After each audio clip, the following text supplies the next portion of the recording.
Bon ben, bonjour tout le monde. Vous excuserez ma voix enrouée. Je suis un petit peu enrhumé. Euh, Vu que vous étiez plusieurs à vouloir des matériaux d'hologramme pour votre projet final, j'ai fait un petit matériel en fait. Puis ça, c'est juste un petit tutoriel. Je vais vous envoyer l'image pour que vous puissiez vous y référer. C'est quand même vraiment de base, mais ça marche bien en fait. Je vais vous expliquer comment j'ai fait puis je vais m'organiser pour être le plus concis possible. Fait que le résultat, en fait, c'est ça. Fait que c'est un hologramme assez standard, là. Ça ressemble un peu à ce qu'on voit dans XCOM 1 et XCOM 2 pour la planète. C'est de ça que je me suis inspiré, en tout cas. Puis, ben, comme vous voyez, j'ai des lignes qui montent, puis les lignes suivent tout le temps l'orientation du monde en Z. Fait qu'ils montent tout le temps vers en haut. Ça permet de, si jamais vous voulez faire bouger vos hologrammes, d'avoir tout le temps un rendu qui est constant, puis ça va être plus beau. Fait que je vais vous expliquer comment je m'y suis pris. C'est pas vraiment sorcier. Euh, Fait que ça commence ici. J'ai un texture sample. Puis ça a l'air un peu bizarre comme ça, là. Mais ici, euh, admettons que vous auriez trois channels de couleurs différentes, là, comme dans des maps normales. Vous auriez un channel rouge, un channel vert, puis un channel bleu. Ben ici, moi, je les additionne ensemble. Puis après ça, je les multiplie par 0.33. Fait que dans le fond, c'est juste pour avoir toute l'information de couleur, mais la ramener en noir et blanc. Fait que c'est un petit tour de passe-passe, là, mais c'est juste comme ça, on a un rendu qui est plus accurate, puis on voit mieux notre texture, on garde les valeurs. Fait que ça, c'était la première chose. Après ça, juste un peu plus bas, on a le Lighting Information. Dans le fond, on va se servir des normales des vertex, puis de la normal map de l'objet qu'on va additionner ensemble. Là encore là, c'est encore un petit tour de passe-passe là, mais ça fait du sens.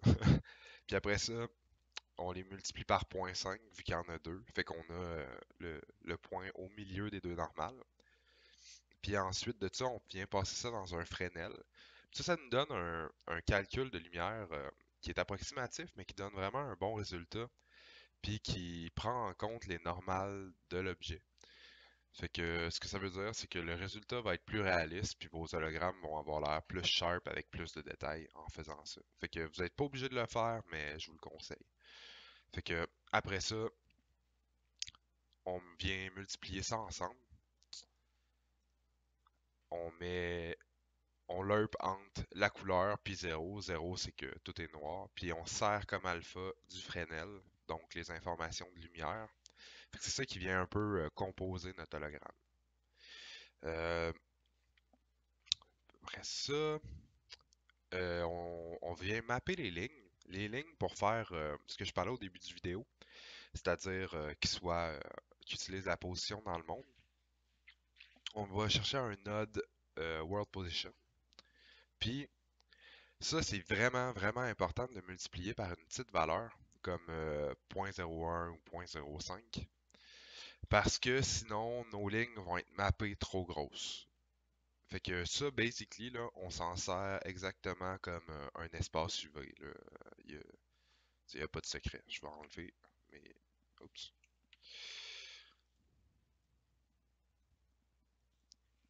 Je vais enlever mes vieux nodes. Vous me pardonnerez ça. Euh, Après ça, on plug un split components dedans pour aller chercher juste le channel bleu qui est en fait le channel. Je pense que dans Unreal c'est en Z. Fait que le channel qui va vers en haut, ici notre petite flèche là. Fait que ça fait que on va mapper nos lignes juste en Z dans le monde. Puis nos lignes vont tout le temps monter ou descendre avec notre banner qui est ici.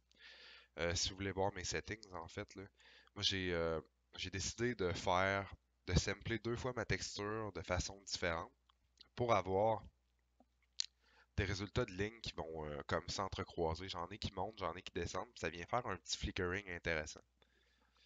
Ça donne un aspect plus hologramme. Fait qu'après ça, on rentre notre panner dans notre map de ligne. La map de ligne, je l'ai trouvée sur Internet, mais vous pouvez très bien vous en faire une vous-même, là. C'est juste des lignes noires et blanches. Puis ça va vous donner des effets différents si vous faites une autre map avec des lignes dedans. Bon, après ça, ici, je multiplie mes lignes. Je les trouvais trop foncées dans ma texture. On aurait très bien pu le faire dans Photoshop pour sauver une opération. Mais je multiplie mes lignes par 0.5 pour enlever du blanc. Puis après ça, je vais ajouter 2. Fait que, dans le fond, je ramène toutes mes valeurs vers le haut pour avoir des lignes qui sont moins noires cassées, là. Je peux peut-être vous montrer la différence entre les deux, là. Ça me faisait des lignes vraiment, vraiment trop foncées. Donc c'est pour ça que je fais ces petits calculs-là, petits tours de passe-passe pour adoucir le visuel puis que ça soit plus intéressant, moins dérangeant à l'œil. Bon, là on arrive dans le dernier bout. Ici, je fais un autre Fresnel qui vient faire le glow qui est autour de notre hologramme. OK. On utilise un caméra vecteur. Ça, c'est un node. Vous pouvez le trouver vraiment facilement, là. Caméra vecteur, il est là. Puis, on le rentre dans le Fresnel. Ça, ici, faut bien faire attention de prendre le Fresnel Function et non juste le Fresnel. Le Fresnel Function, il y a un peu plus d'options dedans. Puis, on peut utiliser des choses plus cheap, là. C'est il est plus versatile que le node de Fresnel normal. Bon, ensuite de ça, ici, je me suis créé une value de power pour le Fresnel. Puis quand on change le power, dans le fond, ça va rendre le Fresnel plus sharp ou moins sharp, comme on le voit dans mon preview ici. Puis ici, juste un peu plus bas, j'utilise un noise que je fais passer au travers du Fresnel pour le déformer. Ça a l'air un petit peu bizarre comme ça, mais on peut previewer. Oh, pas long. Ah, ah, ça marche. Ouais, sur une sphère, ça va être plus facile. Donc, on voit l'espèce de petit glow qui se déplace vers le haut, là. Ben ça, c'est mon œil qui vient faire ça parce qu'il vient briser l'espèce de symétrie qu'il y a dans notre Fresnel. Puis, de la façon que je le fais, avec le screen position, au lieu des UV, ça permet que peu importe comment ta caméra bouge, ça va toujours le suivre. Dans le fond, on peut le voir aussi dans l'éditeur, là, dans nos matériaux ici. Donc, je mets mon screen position, je crée un noise scale pour, dans le fond, c'est un tiling pour tiler la position. Dans le fond, c'est exactement comme un tiling de UV. Je multiplie les deux ensemble. Donc là, mon espace d'écran que ça prend, c'est la moitié de ce que c'était à la base, vu que je multiplie par 0.5. Ça donne un résultat un peu plus intéressant, sinon ça fait beaucoup de nuages. Euh, Après ça, j'utilise un panner, je fais monter mon noise vers le haut dans le screen position. Puis, je sample ma texture de noise avec ça. Ça, c'est une autre texture que je suis allé prendre sur Internet. Vous pouvez vous en faire une dans Substance si vous voulez, mais ça changera pas grand-chose quand même. Ensuite de ça, je multiplie le Fresnel avec le noise pour avoir notre résultat qu'il y a là. Puis, on multiplie un glow power, qui est juste une value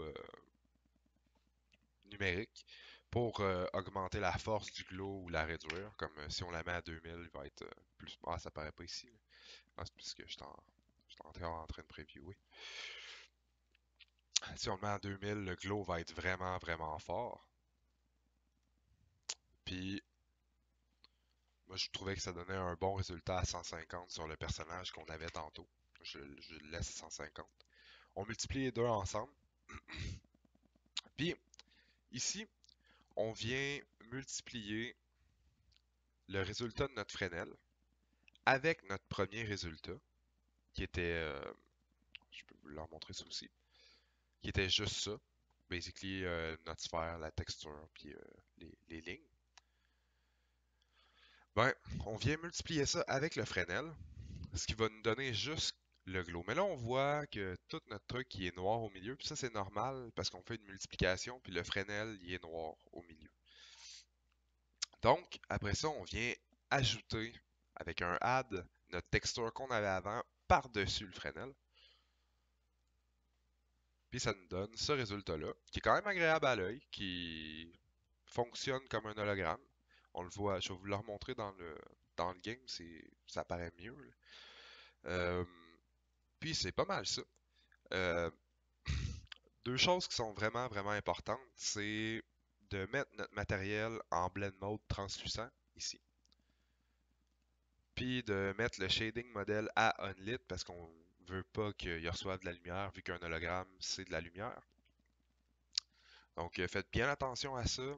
Essayez de vous en rappeler, sinon ça va marcher semi. Puis aussi de placer un node d'opacité. Si vous voulez aller plus loin avec ça, vous pourriez rajouter une fonction de vertex qui viendrait faire des petits glitches dans l'image. Donc ça déplace les vertex sur votre objet, puis ça ferait les petites déformations qu'il y a dans les hologrammes, là. Mais c'est pas obligatoire, ça devrait bien marcher sans ça. Puis rajouter peut-être un petit effet de particules par-dessus de pixels, là, ou juste pour rendre le tout plus intéressant.